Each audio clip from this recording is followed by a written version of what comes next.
अच्छा, तो अभी जब हमने इसके आगे जो नेक्स्ट टॉपिक पढ़ना है that is related to the total language tree. अब हम देख लेते हैं कि टोटल लैंग्वेज ट्री क्या होता है। So for a given CFG means context-free grammar, a tree with the start symbol S at its root, and whose nodes are the working strings of the terminals and non-terminals. The descendant of each node are all possible results of applying every production to the working string. This is called a total language tree. तो total language tree वही है जो अभी हम पीछे देख भी चुके हैं। स्टार्ट में सबसे ऊपर इसका सिंबल एस होता है जहां से हम स्टार्ट करते हैं। इसके जो नोड्स होते हैं यानी जो इसके चाइल्ड होते हैं वो तमाम वो स्ट्रिंग्स होते हैं जिसमें हमारे पास टर्मिनल्स और नॉन टर्मिनल्स आ जाते हैं। टर्मिनल्स याद रखें कैपिटल वाले से रिप्रेजेंट होते हैं, टर्मिनल्स को रिप्लेस कर सकते हैं। और नॉन टर्मिनल्स जो स्मॉल लेटर से रिप्रेजेंट होते हैं और उनको हम रिप्लेस नहीं कर सकते। और जो उसके डिसेंडेंट्स हैं, डिसेंडेंट मतलब उसके जो चाइल्ड नोड्स हैं, वो तमाम पॉसिबल रिजल्ट्स शो करते हैं जो हम हासिल कर सकते हैं अगर हम प्रोडक्शंस को अप्लाई करें। प्रोडक्शंस क्या होती हैं? रूल्स होती हैं, ठीक है। उसको हम टोटल लैंग्वेज ट्री कहते हैं। टोटल लैंग्वेज जो मतलब पूरी लैंग्वेज को डिफाइन कर रहा है। जैसे मिसाल के तौर पर आपको यहाँ पे एक कॉन्टेक्स्ट फ्री ग्रामर दिया हुआ है। S gives us AA, S gives BX and S gives AXX, और X डिफाइन हुआ है A B और B के साथ। अब हमने इसका टोटल लैंग्वेज ट्री बनाना है। सबसे पहले तो मैं रूट नोड पे या पैरेंट नोड पे S लिख दूंगी। अब S के जितनी भी पॉसिबिलिटीज है वो मैंने लिखनी है। अब S जो है वो एक हमें दे रहा है डबल ए, वो मैंने यहाँ लिख लिया। एक एस हमें दे रहा है बी एक्स, वो मैंने यहाँ लिख दिया, ठीक है। और फिर हमें दिया हुआ है ए डबल एक्स, वो मैंने यहाँ लिख दिया। अब ये चूंकि टर्मिनल है, इसको मैं आगे रिप्लेस नहीं कर सकती, मैं इसके साथ टी लिख देती हूँ कि ये टर्मिनल है, यहाँ पे ये एंड हो गया, ठीक है। अच्छा, अब जो है बी और एक्स पर आते हैं। तो अगर मैं बी को ऐसे ही रहने दूं, ये वाला बी, और एक्स को रिप्लेस कर दूं। अब एक्स को रिप्लेस करने के मेरे पास दो ऑप्शंस हैं। एक्स या तो रिप्लेस होगा ए बी से या बी से। तो एक तरफ एक्स को मैंने ए बी से रिप्लेस कर दिया तो बी ए बी स्ट्रिंग बन गई।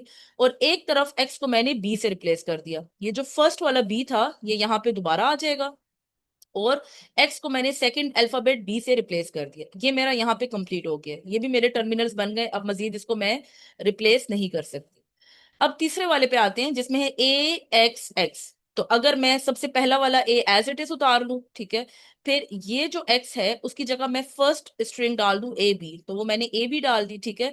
और ये जो तीसरा एक्स है उसको मैंने एज इट इज रहने दे दिया। अब जो तीसरा एक्स है उसको मैं दोबारा रिप्लेस करूंगी तो अब ए ए बी मेरे पास दोबारा आ जाएगा ए ए बी।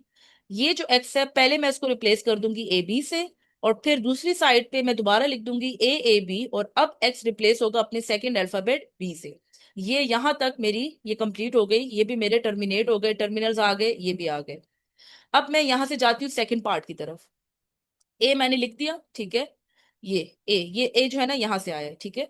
जो दरमियान वाला एक्स है उसको मैंने रिप्लेस कर दिया स्मॉल बी से, ठीक है, वो लिख दिया मैंने। और जो तीसरा एक्स था वो एज इट इज आ गया। अब ये जो ए बी है वो मैंने लिख दिया ए बी।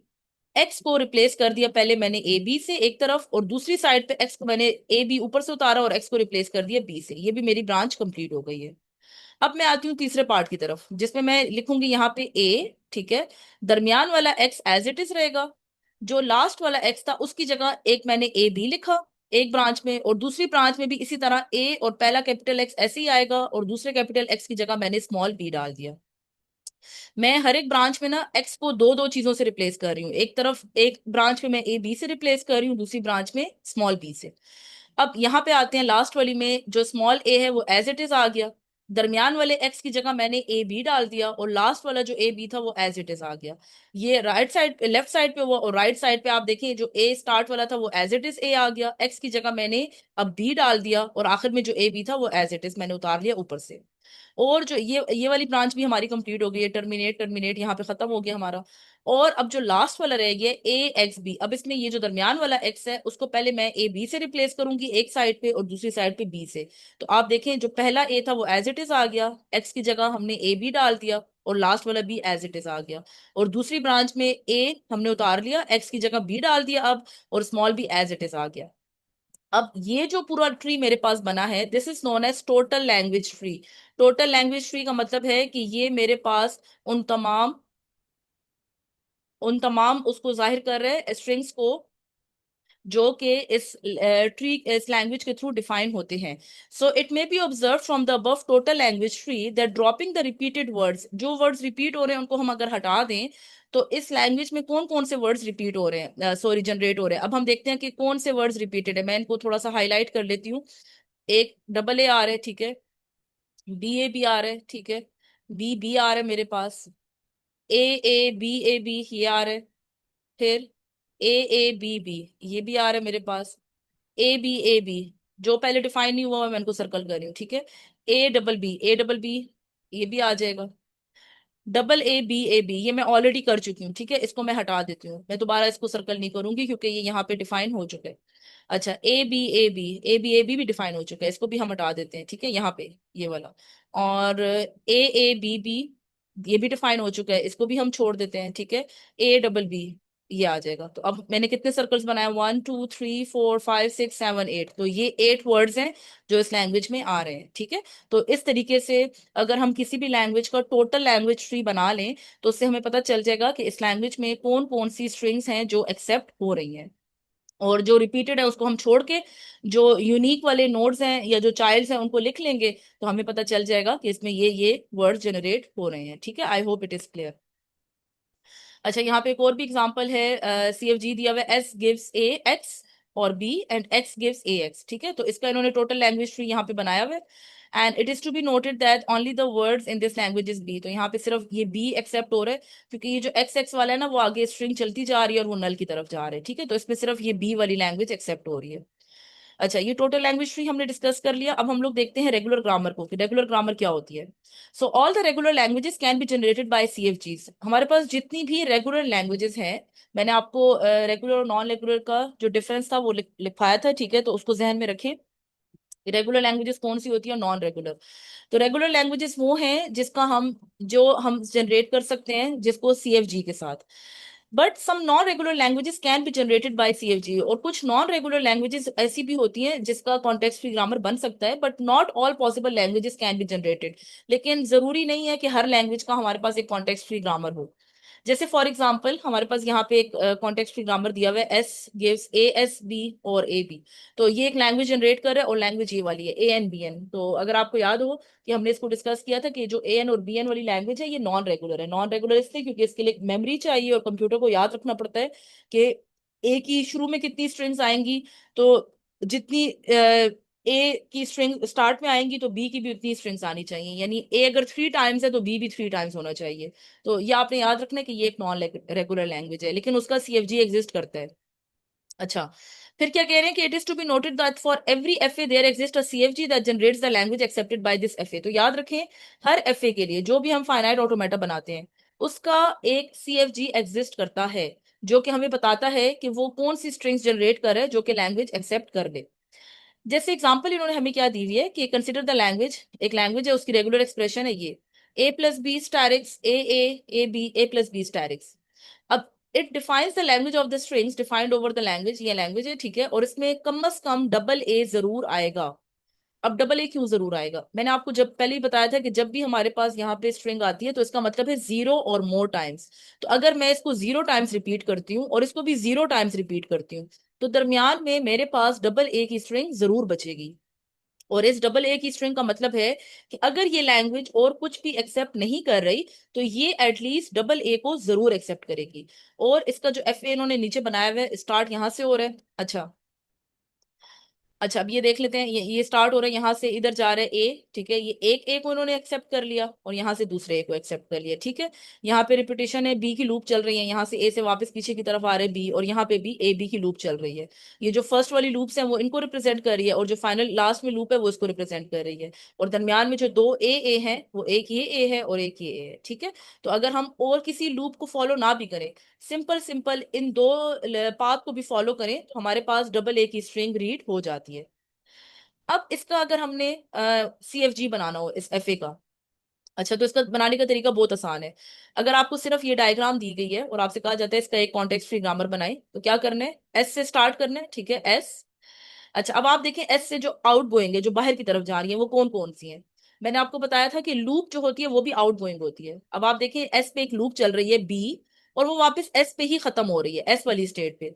तो मैंने यहाँ पे लिखा एस, ठीक है, एरो लगाया, और वो हमारे पास रीड कर रहे हैं बी और एस। बी और एस मैंने क्यों लिखे? क्योंकि वो एस को दोबारा रीड करेगा।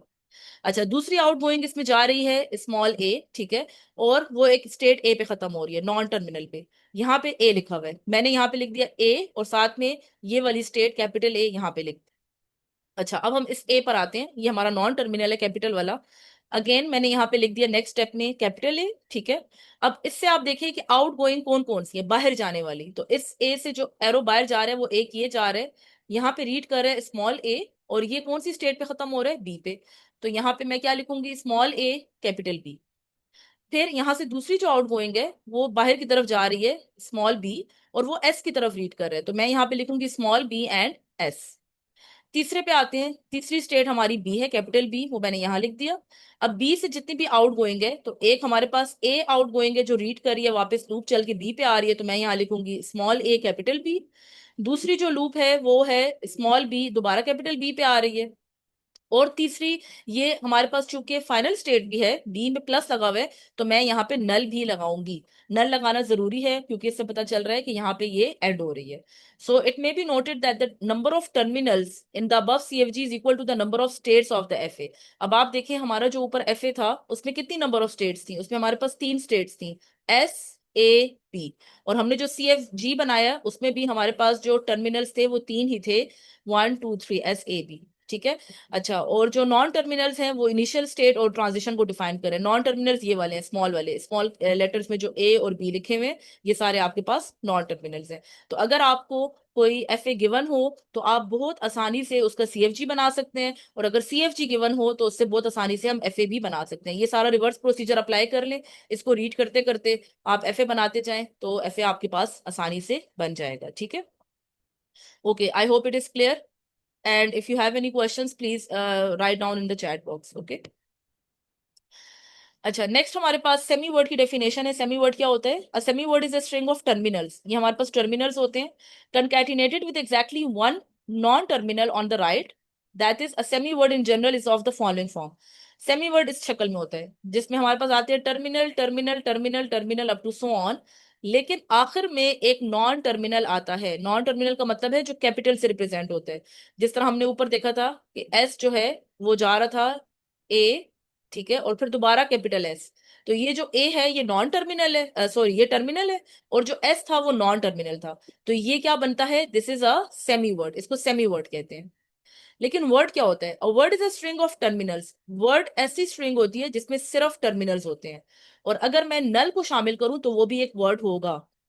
जैसे फॉर एग्जाम्पल, अगर मैं यहाँ पे लिखती हूँ ए, और ए को मैं डिफाइन करती हूँ ए से, ठीक है, या अगर मैं लिखती हूँ बी, और बी जो है वो डिफाइन होगा बी से, तो आप देख सकते हैं कि यहाँ पे हमारे पास टर्मिनल्स हैं, यहाँ भी टर्मिनल है जो स्मॉल लेटर से प्रेजेंट हो रहे हैं। तो दिस इज अ वर्ड। ए और बी दोनों क्या है? ये वर्ड है। और अगर मैं इसके साथ लिख दूं यहाँ पे स्लैश लगा के, नल स्ट्रिंग डाल दूं इन दोनों के साथ या किसी एक के साथ भी, तो वो भी वर्ड बनेगा, ठीक है। ए गिव्स ए और ए गिव्स नल, तो ये एक वर्ड है। लेकिन अगर यहाँ पे कोई अगेन नॉन टर्मिनल आ जाता, जैसे ए और मैं यहाँ पे कैपिटल बी लिख देती, तो फिर ये सेमी वर्ड बन जाता, फिर ये वर्ड ना होता, ठीक है। तो ये इसकी डेफिनेशन है। तो यहाँ पे थ्योरम में क्या लिखा हुआ है कि if every production in a CFG is one of the following forms. तो हमारे पास जो कॉन्टेक्स्ट फ्री ग्रामर होता है, तो उसमें अगर हमारे पास हर सीएफजी इस शक्ल का हो, किस शक्ल का वो नीचे बताया हुआ है, कि नॉन टर्मिनल से एक सेमी वर्ड बन रहा हो, और या फिर नॉन टर्मिनल से कोई वर्ड बन रहा हो, तो फिर हम कहेंगे कि वो जो लैंग्वेज जनरेट हो रही है सीएफजी से वो एक रेगुलर लैंग्वेज है। हमने ये लेक्चर स्टार्ट किया था तो हमने यही बात की थी कि हमें कैसे पता चलेगा कि एक लैंग्वेज रेगुलर है कि नहीं, क्योंकि बाज रेगुलर लैंग्वेजेस भी सीएफजी जनरेट करती है, बाज नॉन रेगुलर भी सीएफजी जनरेट करती हैं। लेकिन अगर आपने ये कंफर्म करना हो कि जो लैंग्वेज जनरेट हो रही है एक सीएफजी से, आपको सीएफजी गिवन है, और आपने देखना है कि उससे जो लैंग्वेज बन रही है वो रेगुलर है कि नहीं, तो आपने सिर्फ ये दो रूल्स इस पे अप्लाई करने हैं। क्या रूल है? पहला, कि अगर नॉन टर्मिनल किसी सेमी वर्ड की तरफ पॉइंट कर रहा है, या नॉन टर्मिनल किसी वर्ड की तरफ पॉइंट कर रहा है। सेमी वर्ड क्या होते हैं? जिसके आखिर में कोई नॉन टर्मिनल आ जाए। और वर्ड क्या होते हैं? जिसमें सारे के सारे टर्मिनल्स होते हैं, यानी उसको हम रिप्लेस नहीं कर सकते, तो फिर वो एक सीएफजी रेगुलर कहलाएगी, ठीक है। अच्छा, फिर है हमारे पास रेगुलर लैंग्वेज। रेगुलर लैंग्वेज क्या होती है? कि a CFG is said to be a regular grammar, CFG एक रेगुलर ग्रामर होगी if it generates the regular language, अगर तो वो एक रेगुलर लैंग्वेज जनरेट कर रही है। That is, a CFG is said to be a regular grammar in which each production is one of the two forms. तो ये वही बात है जो यहाँ पे थ्योरम ये जो लिखा हुआ था उसी को उन्होंने दोबारा एक्सप्लेन किया हुआ है कि अगर हमारा CFG इस शक्ल का हो कि नॉन टर्मिनल से हम सेमी वर्ड की तरफ जाएं या नॉन टर्मिनल से किसी वर्ड की तरफ जाएं, तो वो एक रेगुलर ग्रामर या रेगुलर लैंग्वेज का CFG होगा। मिसाल के तौर पे आपको एक CFG गिवन है विच इज एस। अब यहाँ पे क्या क्या ऑप्शन है, AAS, BBS एंड MT।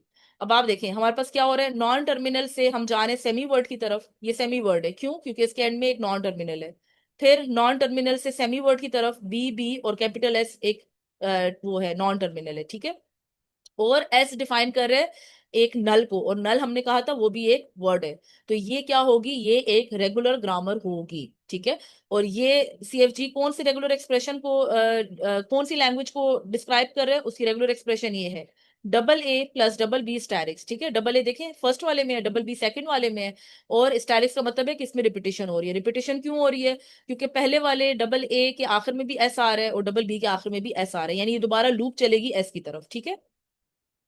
अब जो CFG है ये वाली SAB, AA, BB, A gives AS और A, and B gives BS और B। अब ये भी एक रेगुलर ग्रामर है। रेगुलर ग्रामर क्यों है, क्योंकि दोनों रूल्स इस पे अप्लाई करें कि हमारे पास जो नॉन टर्मिनल है वो एक सेमी वर्ड की तरफ जा रहा है, ये सेमी वर्ड है, ये भी सेमी वर्ड है, ये आपके पास वर्ड है, सॉरी ये भी सेमी वर्ड है, और ये सेकंड वाला जहाँ पे स्मॉल ए पे खत्म हो रहा है ये वर्ड है, और बी वाला भी सेमी वर्ड और वर्ड की तरफ जा रहा है, तो ये भी एक रेगुलर ग्रामर होगी। और इसकी जो लैंग्वेज है वो ये बनती है A प्लस B और ऊपर एक प्लस लगा हुआ है। अच्छा, अब ये प्लस क्यों लगा हुआ है, इसमें स्टारिक्स क्यों नहीं लगा, तो उसका फर्क सारा नल स्ट्रिंग है ये वाला, क्योंकि यहाँ पे इस CFG में कहीं पर भी नल स्ट्रिंग नहीं है। अगर नल स्ट्रिंग होती तो फिर स्टारिक्स आता, नल स्ट्रिंग नहीं है तो यहाँ पे प्लस आएगा, ठीक है। तो ये आपके पास तरीका होता है मालूम करने का कि एक CFG जो है वो रेगुलर लैंग्वेज को रिप्रेजेंट कर रही है या नहीं कर रही, ठीक है।